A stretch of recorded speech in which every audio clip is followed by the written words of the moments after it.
Welcome to episode 6 of Winning the Journey Within podcast. I was honored to sit down with someone whose story truly moved me, Yvonne Turner. She's a WNBA guard, an overseas star, and one of the rare athletes who leads with both kindness and unshakable toughness. From going undrafted to years overseas to making it to the WNBA at 29, Yvonne shares the faith, mindset, and grit that carried her through it all. Let's get into it.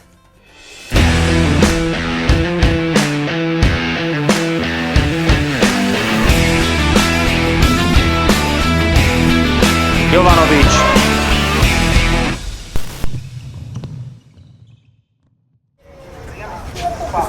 Ivonne, hi. Hello. Welcome to my podcast, Winning the Journey Within. Thank you for finding worth in what I'm doing and being my guest. Yeah, thank you for having me. So good to see you off the court, finally. Yeah, at least we are on the same side here. True, very true, very true. When I start my episodes, I normally ask my guests, who are you without basketball? Who are you outside of the court? I am first and foremost, I'm a child of God. I am a sister, I am an auntie, I am a daughter, and most importantly, I'm just me. I'm funny, I'm fun, I love coffee, I love food, chips. Everyone that knows me knows I love chips. So I'm just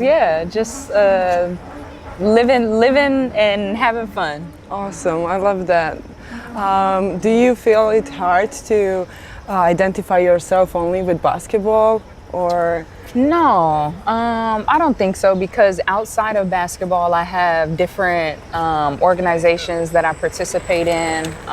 For example, one of my really good friends, she has a group that she actually created called Wisdom. And it's where she goes and she talks to other athletes around other teams that she plays against, and we host Bible study groups, devotionals. So anything that leads me toward Jesus, I'm there for. But yeah, just anywhere that I can help outside of basketball, whether it be with animals or giving back somewhere, helping the homeless. I actually met a really cool homeless guy where I live.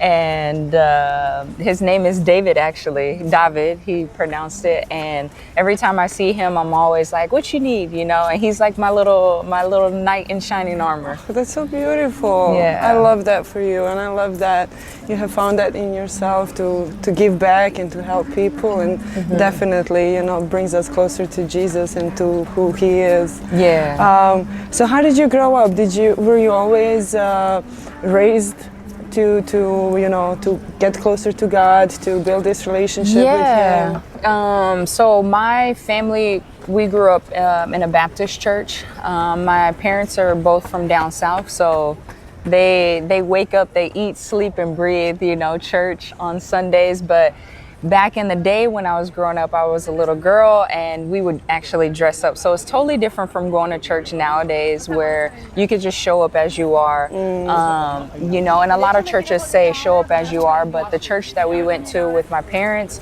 I was in a dress. My brothers were in a suit. My mom would curl my hair, put bows in my hair. And looking back, like it made it more fun to go, because all the other kids in, our kids' Bible study groups were dressed up as well. But yeah, our faith was always number one in our family. My brothers and I went to a Catholic school up until the 5th grade, and then we ventured off and went to a public school. And it was kind of a shock at first, because at a Catholic school, we wore uniforms. And so then when we transitioned to a public school, it was totally different, because we had to wear regular street clothes, So it was different, but yeah, faith has always been number one in our family with my parents. Oh, beautiful. And when you left home, we're gonna go back to your journey and the college and WNBA and playing overseas, but coming overseas, how was it for you, in that aspect? How did you maintain your relationship with God being far away from the family who brought you and being far away from the church that you were Yeah, it was hard because, you know, back then when I graduated in 2010, and so internet wasn't as big overseas and things like that. But for the most part, I tried to I had really good teammates. Sydney, she was amazing. She actually, when I went to Russia, she actually brought me closer to Jesus, because when I flew into Russia, it was my first country outside of, you know, Germany. I was there for 2 years. In Australia, I was there for 3 summers. And so when I went to Russia, I got there, my bags got lost. I didn't have any clothes. My apartment wasn't ready. And so I was just, you know, a college graduate just doing whatever, you know. And when I got to Sydney's, she allowed me to stay at her flat, her apartment. And around her apartment, she had all different sticky notes in her apartment.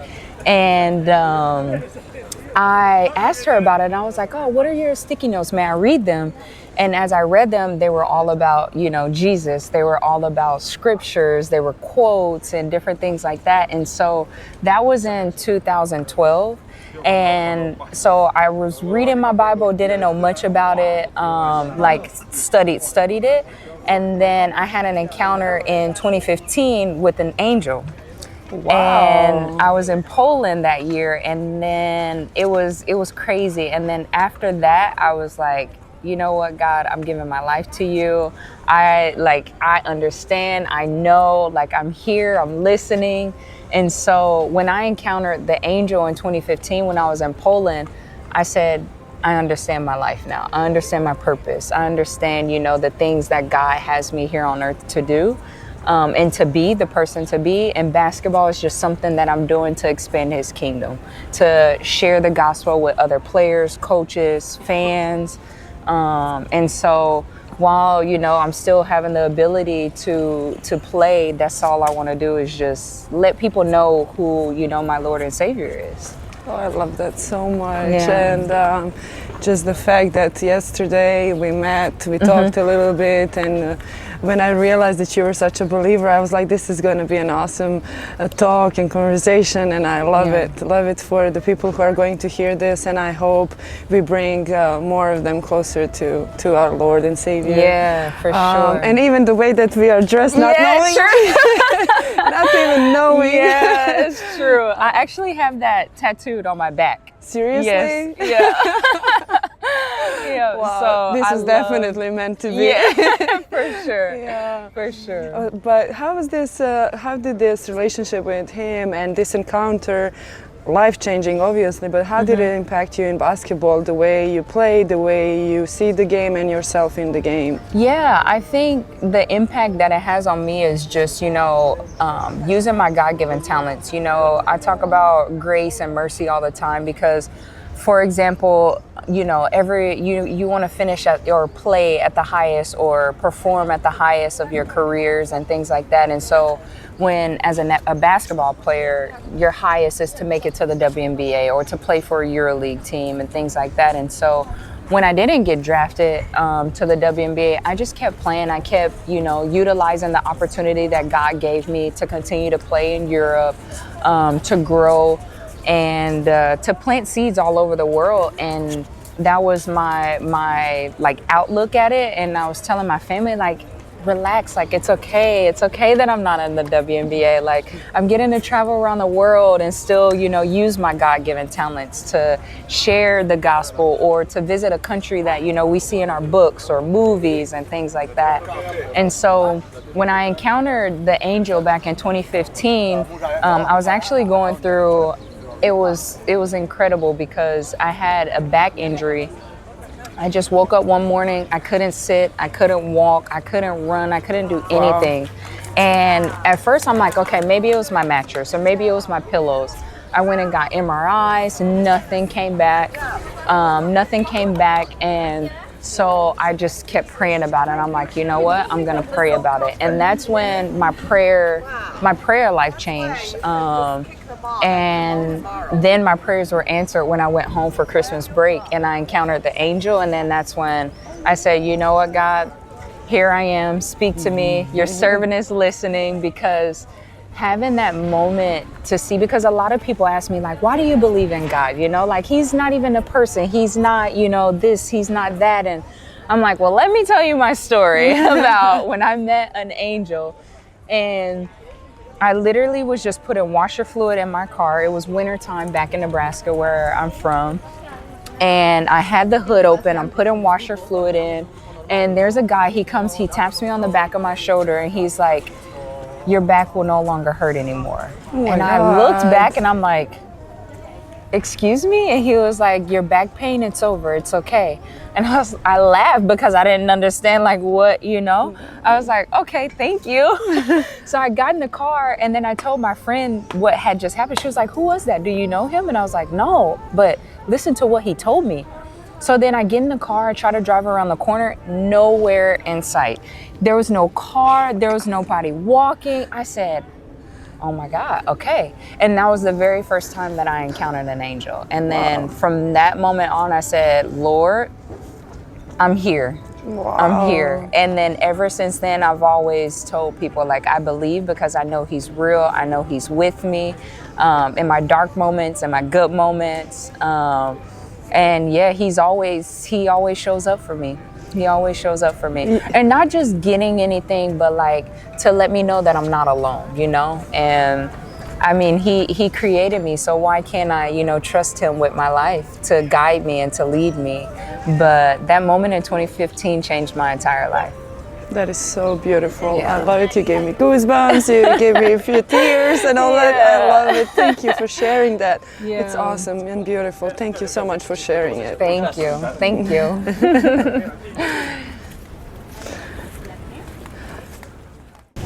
It's a beautiful day here, and I'm so Yes. grateful for it, for this beautiful conversation. But I want to talk to you about your family now. Can you tell me how was growing up? Who brought you to basketball? How did all that happen for you? Well, my parents they're both athletic. My dad, he did back in the day every sport that he can get his hands on. My mom as well, basketball, volleyball. And then I have 3 older brothers. So whenever they were in the gym, whenever they were outside, whatever they were doing, I was following them, you know? So I was wherever they were doing, whatever they were doing. And my dad, he was the director of the Boys and Girls Club. So we had unlimited time in the gym. And I would just watch my brothers play and I would just, you know, try to join in with them. And they're like, no, you're a girl, like leave, you know? But my youngest brother of the 3 brothers, he and I are only 2 years apart. And so back in the day, we had a co-ed team. So I was on the team with him. I'll show you a picture of that. But I'm just this little skinny, scrawny little girl, you know, clothes are huge. But yeah, that was fun for me to play alongside with my brothers. And he's my biggest supporter, my biggest critic. But I love it because he gives it to me straight.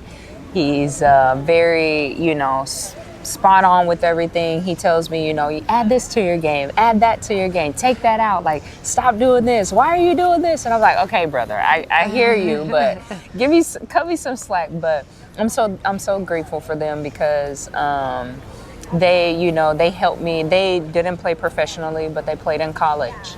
And my second oldest brother, he has the body. He's like Kevin Garnett, super tall. When he used to dunk, I used to get so hyped for him, you know. But his ankles weren't the best, so he unfortunately had to stop playing basketball. And then my oldest brother, he didn't play basketball, but he played football. And he's like I look up to him as my hero, you know. Although he didn't play basketball, he supports me. He comes, he travels everywhere I go.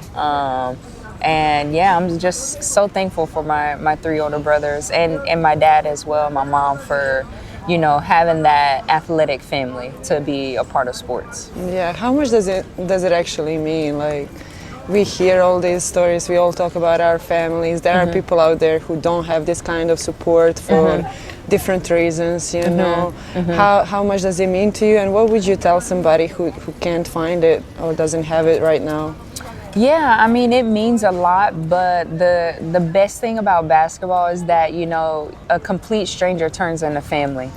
And, you know, when we go to these different countries, when we play with different teammates, different coaches, you build that relationship with them, and then it goes on for years upon years. This is my 15th season, and I have so many relationships with coaches, with players, you know, sometimes some fans. But if you don't find it in your family, it goes back to God. You know, God is always with you. He's for you, and he, you know, like I said, like there's never a day where I didn't feel that he wasn't with me. Even when, you know, for example, I'll send my family the game and I don't hear anything from them about the game afterwards, and I'm like, God was with me, you know, like, so when in doubt, if, you know, you don't have that family, whether in person, you can always rely on God, because he's there to hear and listen to everything. I love that. Yeah. So you started playing, you went to high school, college, draft, undrafted, trying to make your way overseas and all that. Like, walk us through it. Yeah, so high school was great. I went to high school in Nebraska, in Omaha, and we won state champions. Then I went to college. We played Big 12 at UNL. And actually the president at the time, Barack Obama, he had us beating UConn at the time. And unfortunately we didn't get there, but our team was really good in college, and I got Defensive Player of the Year with actually one of my best friends, Brittany Griner, and she was actually playing in Baylor at the time. So my college career was great, and then I didn't get drafted. I graduated in 2010, and I didn't get drafted, but I didn't let that stop me. I didn't even think about going overseas until actually my senior year. In college, until I had the opportunity, an agent reached out to me, and I'm like, okay, like I'll try it, you know. And back then the WNBA had combine camps, and so that's where you would go, and it would be tons of female athletes, so around like 100 or so. And then basically it's a training camp. So you go, you play, they put you through drills. And so my dad drove me to Tulsa, Oklahoma back then, and I did a combine camp. I didn't make it, but that didn't stop my journey. So I got an agent, and then my first trip was to Australia. Longest trip I've ever been on, longest flight, you know. And it was great. Like, I went there for little to no money, but I wasn't, you know, chasing the money. I was just grateful that I had the opportunity to leave the country. I was the first in my family to leave the country, so minus, you know, my stepdad being in the military, but I went to Australia and absolutely loved it. I actually have friends who come and visit me from Australia to America, my old teammates, but it was great. They welcomed me with open arms. I went there the first time to a host family. She was actually our point guard, and she, you know, basically she was my mentor while also being my teammate as well. And then after that, I went to Germany for 2 years. And there I, you know, was still just enjoying the life of being overseas and things like that. And then that following year I went to Russia. And from there on, I just kept playing, kept growing, trying to gain weight, but still could not gain weight. And my brother's like, it's okay. Like, if you don't gain weight, like, you're fine. And I'm like, I know, but I just look like a little twig, you know? He's like, don't worry, it's fine. So I just, you know, stuck with that, and I enjoyed, you know, embraced the body that I was, you know, given, and I just used my speed. I used my long arms. Mm-hmm. We know. Yeah. We know. And then from there on, so it took me about 7 years overseas before I got a chance to go to the WNBA again. So I got drafted to Phoenix Mercury. I played so many years against Diana and BG and Maya and all of those. And so that year I actually went with Kayla. She's Australian. So we went together to Phoenix. And that was in 2017. And that's when the journey started in the W. And I stayed there for 3 years in Phoenix. And it was incredible. It was amazing. And then I had another year in Minnesota. I went there for about a month, and then I got waived, and then continued to play overseas, continued to enjoy my time playing basketball, because I'm like, I'm going to another country. Like, why not, you know? Yeah. And then I got another offer with Seattle a couple years later, actually 2 years ago. And there, everything was totally different. I was the captain, I had a voice, and God came back in. I've never led a Bible study. I've never led prayer. I've never led nothing like that, you know? And so when I went to Seattle, I was put in a different position to glorify God again. And I was like, this is awesome. I even told my best friend, Ezzy, I was like, I've never done that before. And she's like, but you're so good, friend. Like, don't worry. Like, everything is good. And I was like, I'm so nervous, you know? She's like, but why? Like, you're perfect for it. And so I was like, okay, let me relax a little bit. Mm-hmm. So Seattle, again, brought me back to, you know, trusting God, and just knowing that he's in control of everything. And then I continued to get the offers overseas, and here I am, year 15, still playing at 37. And everybody asked me, like, when are you gonna stop? And I'm like, I told my brother, I was like, yeah, in 2 years. And he's like, why? Your body's still fine, like, you're still moving good and everything like that. And so I'm just like, well, if the good Lord keeps giving it to me, then I might as well keep traveling around the world and keep playing. And I've been to 9 different countries so far. He's given me that, and I have two dogs, 2 kids. So they've been also to my first dog, Nola. She's been to 8 different countries. And Drex, he's been to 4 different countries. Oh, so they're my little kids, yeah. But all I hear throughout your story is like, I just kept on going. I just kept on going. Like, whatever was happening, even in those years where you wasn't drafted, you went overseas, you kept on going, changing teams, countries. How was your mental back then? Like, what was the talk that you had with yourself? Obviously with God, but maybe somebody else. What is something that you kept on telling yourself and even practicing on mentally? Yeah, I had a lot of mentors. So like the teams that I was on, like I had great role models, and you know, it was nice to have that support system outside of my family, because my family's not there, you know, for 8 or 9 months. And so I had that support system. And then when my good friend Marissa started Wisdom, then it was even better, because I'm like, okay, I can still be a part of God. I can, you know, have that connection while being away from my family, in-person church and stuff like that. But mentally, I would say I never wavered my faith in myself and my God-given talents, because I kept getting the opportunities to play. I kept getting the opportunities to be in a different country.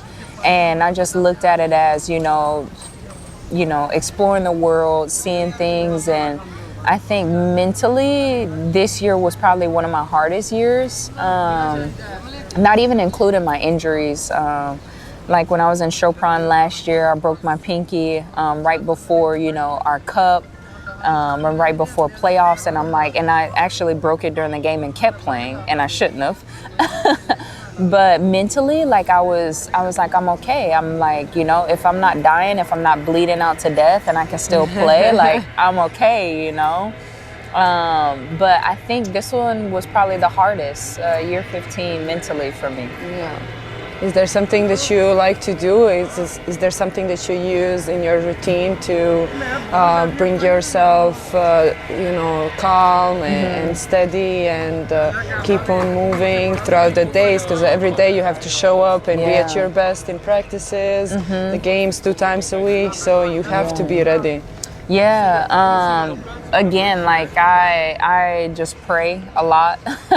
I pray a lot. I try to, you know, listen to podcasts. I also have a therapist that I talk to from time to time. And then just, it's so important to be around, you know, good people, because they allow you to see different things in life. And the group of women that we have this year is amazing. Like if I was in a cold country, if the food was terrible, you know, it would be 20 times worse. But Yeah, I think prayer and worshiping has helped me a lot, and then just having wisdom, to always fall back on. When in doubt, I have something, that support system to rely on. But there's been times where I want to punch a wall. There's been times where I'm like cussing, yelling and stuff like that. But I'm just like, one bad day is only 24 hours. And I've always been, I was told, control what you can control. And that's my attitude, my actions, and my words. So I try to be mindful every day about that. But I couldn't do that without reading the Bible every day, because if I didn't know the word, then I would be living for the world and not for the word. And so I think the Bible has helped me a lot, and just having great mentors on my team and outside of my team, finding churches or support groups to be kind of close to home but not close to home. But yeah, it's tough. It's very tough. But you're making it. Yeah. Yeah. So you've been telling me about so many mentors and point guards that you had on your teams as older players who helped you, who were there for you. And I hear and see that you are being that person for others. Can you share a little bit about that? Yeah, like a lot of it, is the experience part, playing with, vets, we call it, vets and a rookie. And so just, learning from them. I don't really talk much and things like that, but for the most part, just having the roles reversed, it's totally different. I never was on any team and was like, nope, I want to be the captain. I want to be the voice. I want to do this. I want to do that. I've always been a leader by example. And so like if, and confrontation and stuff like that is a lot harder for me, but just knowing or having someone on your team to know that they trust you, they see you, they hear you, they value you. Because sometimes, we may not hear from a coach. We may not hear it from, a trainer or anything like that. And so just being in situations where, I went from the star on the team to not being the star on the team. And just still being humble and knowing that it's never about me. And basketball is not, a one woman sport or a one, person's thing. And so it's collectively, and just being able to have that experience to be on different teams, different personalities, different personalities, and just knowing how to communicate with people. But yeah, just there's been moments where I've been angry, of course, where I've yelled or I've, my words sounded a little bit harsh. But I've never cussed at a teammate because I wouldn't want someone to cuss at me. But no, for sure, give me the criticism, let me know. But I just try to be, supportive, to be kind, because, women's sports, it's been a long time, for that to evolve. And even, the quality, the pay, and things like that. And so just with my experience, trying to help other athletes, other, basketball players to know that things aren't always going to be shiny and perfect and things like that. And just, to keep going, to believe in yourself. And it's always nice to have a teammate that's like that. Yeah. So I just try to implement that every day that I get the opportunity to be on the court. Yeah. I heard that about you from my teammates back in Hungary. Yeah? Because we both played there. You're actually playing for the national team of Hungary. Yeah, you got the passport. How long ago? Yeah, I got it in 2019, I believe. Yeah, 2018, 2019.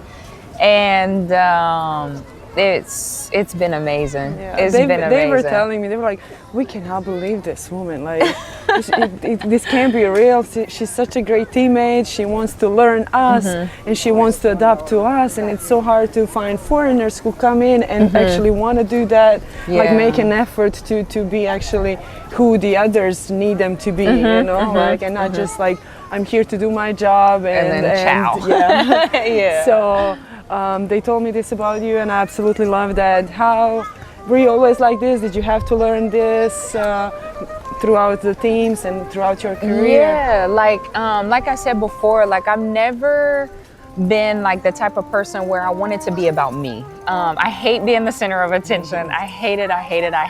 But like I said, you know, like just going through life and knowing that it's never about you, and it's about, you know, the next person in front of you, the next person beside you, behind you. And so whatever team I get on, I'm just like, what do you need from me? Do you need me to be a good teammate? Do you need me to be a communicator? Do you need me to play defense? Do you need me to score? Whatever it is that, you know, the team needs is what I try to do. So having the opportunity to put on a Hungarian jersey, it was amazing. Like, such a blessing, you know. I also prayed about it, and like, because there were rumors like, oh, you can get a passport, you can this, you can do that. And so when I got it from, you know, Hungary, I was like, okay, I'm gonna learn the national anthem.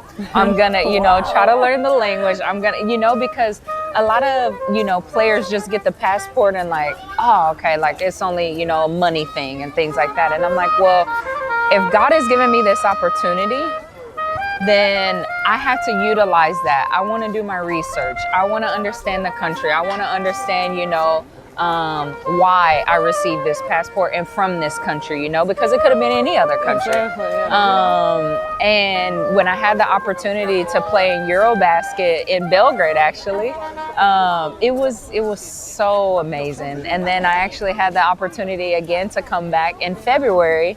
And you know, the newspaper articles and stuff, they're like, or reporters, sorry, they were like, how does it feel to come back with the Hungarian team? You're 37. And I'm like, honestly, I don't even look at my age, you know. I'm looking at the opportunity. I'm looking, you know, what I can give to my teammates, the wisdom that I can give, you know, being in clutch moments, clutch situations, and things like that. Because, you know, like when you're a baby, you learn how to walk, you learn how to crawl, you know, and things like that. And so when I got to the team this year, I'm like, I told the coach, what do you need from me? Do you need me to be a good communicator? Do you need me to be a leader? What is it that you need from me? How many points do you need per game? Yeah. How many steals you need per game, you know? How much we need to win by, you know? But I just been, you know, I've always been a giver. And I just want people that are around me to be happy. And, you know, when you have that support system that's around you that are happy, it makes me happy. So when I went to the national team in February, it was everything that, you know, it was years ago when I played in Belgrade. So super, super grateful for that moment, and just having again another opportunity laid in front of me for 3x3, and it just, you know, keeps getting better, and I'm like, that's gonna be awesome. Yeah, it's gonna be awesome. Yeah. It's gonna be awesome. I'm sure of it. And when you played in other countries throughout Europe, like how were you adapting to the teams basketball wise, but also to cultures and everything that those countries bring? Yeah, I think the hardest country that I went to, I mean, everybody has, if you're a basketball player, you've seen Love and Basketball. So it's, you know, the language barrier is the hardest part to adapt to. But for the most part, again, like I said, you meet people from different countries. So you want to, I mean, I don't know, I can only speak for myself, but you want to try to learn. You want to try to understand their culture, why do they do the things that they do and things like that. And so for me, Russia was hard because our coach didn't speak English. We had a translator that went everywhere with us. And so And we had one teammate who spoke English, and God bless her heart.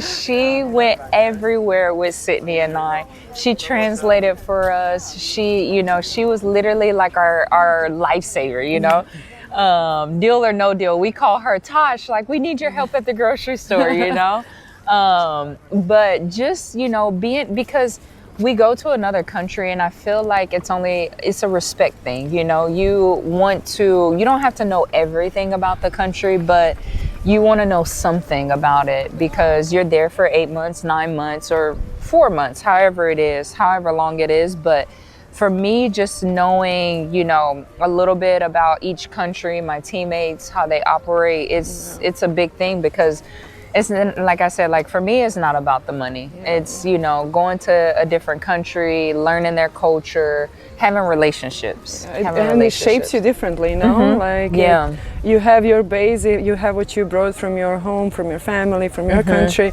and you meet all these people, your eyes are open, like, your heart is open, and it changes you, right? Yeah, it does, because, and too, you sit there and you realize that, like, I mean, coming from America, we want something right now, immediately, and like, they say land of the free, and when you go to other countries, you value, for example, you value money differently. You value, how you treat people differently. You value transportation differently. When I went to Germany, this was amazing too. I love the fact that they took Sundays off. And it was my first time experiencing it. And I'm like, Mom, you know what? They don't even have anything open on Sundays, like the grocery stores, the restaurants. She's like, what? That's weird. And I'm like, yeah, because in America, everything is open. Walmart's open 24 hours, And so after I, continued to play, I'm like, wow, like, I actually love that Sundays are off, because you spend time with your family. Exactly. You can, your teammates can take you to a spot that you've never seen before, or something that's historical. And when they reach out to us and try to get us to understand their culture and things like that, it makes the experience even more better. Yeah. And how was it for a woman of color to come to Europe and be inside of all these countries that may look at you different? Yeah. I mean, it was tough. But if I can be completely honest, so where we grew up, back home in Nebraska, we always went to a school and we were the only black kid in school, or the only, my brothers were the only, black kid on his basketball team and things like that. And so I was used to it because of my, my upbringing and things like that. But I never wanted it to be like I'm different from anybody else. You have a heartbeat just like I have a heartbeat. You have feelings just like I have feelings. You're having the same opportunity that I'm having. But for the most part. For the most part. But, like, as I went overseas and being a woman of color, it wasn't hard until, Russia. They didn't see a lot of black people in Russia, which is understandable. They only see it in movies. So we would get on the train and people would just stare at us and they wouldn't say hi. They wouldn't wave. So I would just smile. I'm like, and they wouldn't do anything, straight face, But I've heard other stories, of my other friends encountering different moments than what I encountered. And then it completely off topic, and I don't even know if it was, a target or what it was, or if it was a prank, but, and like, I've never felt unsafe in a country before. And I've never felt like I couldn't, go anywhere by myself or anything like that. But yesterday I was in the city. I had just got a massage, and I was waiting for the taxi to come and, pick me up. And I'm just leaning on, a light pole, and I'm just standing there. And this guy out of nowhere just comes up to me and points a gun at me. And I'm like, what are you doing? And I'm standing there and I'm like, okay, this is Europe. And out of the, the 14 years that I've been in Europe, like I've never had a moment where I felt unsafe or that my life felt like it was, in danger or anything like that. And so I'm just standing there and I'm just like, okay. My adrenaline was just like, what's gonna happen next, like, and I didn't flinch. I didn't try to chase him. I didn't speak. I didn't say anything. And he pulled the trigger and then he cocked the gun back and then he said something to me and walked off. And I was just like, okay, if I'm gonna die, this is where I'm about to die, But I wasn't scared. I wasn't afraid or anything like that. But it was definitely weird for me. And it was crazy. And like, even when I told my mom, my parents got so like, I don't tell protected. My parents anything up until I face them and come there. Yeah, and true. Like, so 3 months ago, this is what happened, but I'm here now. and I should have done that, because even when I went to sleep, my mom had texted me, you should do this, you should do that. And I'm like, it's okay, Mom. She was like, but what did you do? You didn't say anything? You should have chased him. And I was like, okay. If I would have chased him, like, he could have had a knife or something could have happened. Like, I'm in a foreign country. I don't speak Spanish. Like, I could go to jail because he could have thrown the gun somewhere and they could have been like, there's no gun on him, so why did you attack him? And so I was just like, I wasn't afraid, I'm not afraid of things like that. And if it's my time, it's my time. But it was definitely weird that he did crazy. that. I love that you say weird, because to me that is like crazy. Like, and you is like, it's weird. I mean, it was insane. Like, I still, like, when I went to bed at night and I was like, no way that happened, because I've never had any experiences in Europe like that before, ever. That's like crazy. In person. And I don't know if it was, he targeted me because I was black, but like if I was in America and someone saw that, like the people that were around probably would have attacked, like charged at him, tackled him, something, because in America, I mean, anybody can get a gun in America, but in Europe, and I was telling my parents this, and I'm just like, I just didn't think that it was real, and God forbid if it was real, like I wasn't afraid. I wasn't afraid because I'm like, okay, what can I do? In that moment, you know, I can't run after him. I can't, stop the bullet. If it was real, stop the bullet from hitting me. But again, it just goes back to, my faith. If all went in doubt, if something was to happen, I knew that, God was in control. Wow. Crazy. Yeah. Crazy. And I cannot believe that you reacted the way that you did. Yeah. I don't know what I would have done, but yeah, like what do you do in a situation probably like that? cancel the next week, be like, I have some work to do. Yeah, for sure. It's crazy. But you have mentioned, like, you compared Europe and America in this context, and I completely forgot to compare Europe and America. EuroLeague, Eurocup, you've been everywhere, and then WNBA. Can you compare them a little bit and tell us what are the main differences? What can somebody who's coming or going there expect? I think, first and foremost, never give up. Continue to play. If you don't get drafted in the WNBA, it's not the end of the world. Some people, family, most importantly, are like, oh, but you should be here. You should this, you should that. It's okay. Relax. Like, don't take it to heart. Continue to grow. Continue to expand. But the WNBA, I would say EuroLeague is like that because you play against the top athletes of the world in EuroLeague and different countries you play in. And the same as Eurocup. Eurocup is also the same, and it's just more teams that you play against, and it's still competitive. It's still amazing.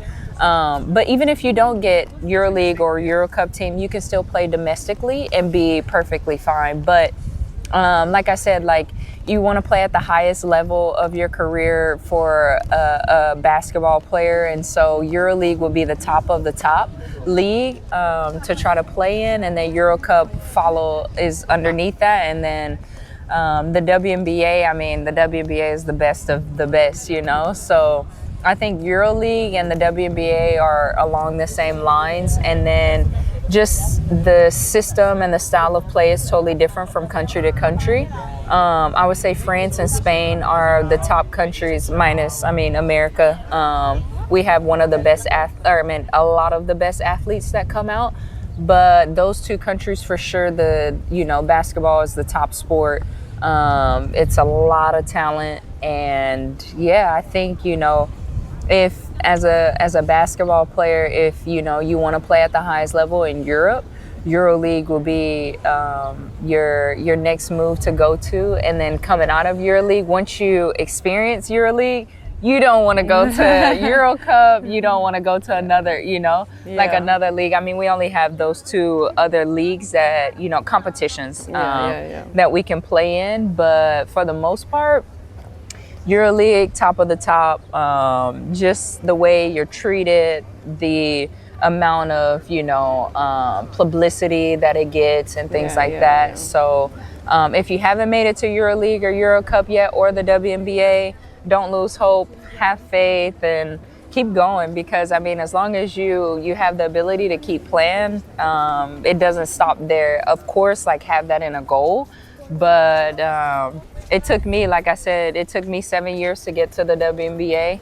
Of course, that was my goal to get there, but if I would have stopped because I didn't go to the WNBA, I wouldn't have been able to experience these amazing 15 years and to travel to 9 other different countries. Yeah. So, yeah. Yeah. I love this, and I loved having you as a guest. Yeah. I'm trying to show people that we are so much more, and that we go through so much more than what's shown out there. And you've definitely touched on every single aspect of it, and I love how you found God as your strength and your guidance in every situation. Absolutely love that for you, and I love that He's bringing you to all these places, and I'm gonna love to see what's next for you. Me too. No matter basketball or life, I'm just gonna love for sure what He does through you. Yes. Thank you so much. Thank you so much. Thank you for having me.